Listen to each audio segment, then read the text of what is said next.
This is the Tantive IV, the 25-year anniversary edition. And this was such a fun build. This is such a classic Star Wars ship from A New Hope and Rogue One. And it is just beautiful. You can see that it has all the engines. And look at that. Wow, that is incredible. It looks really screen accurate to me as well.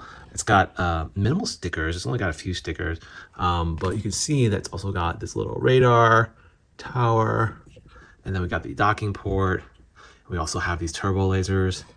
It looks incredible. It also comes with this 25-year anniversary kind of block just for display purposes.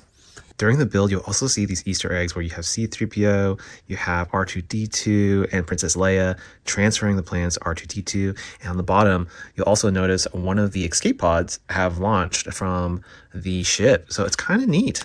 And then it does also come with this stand and Tantive IV right here. So it's a really great display piece, and it looks amazing on my shelf of other Lego. But hope you all found this helpful. Have a great one.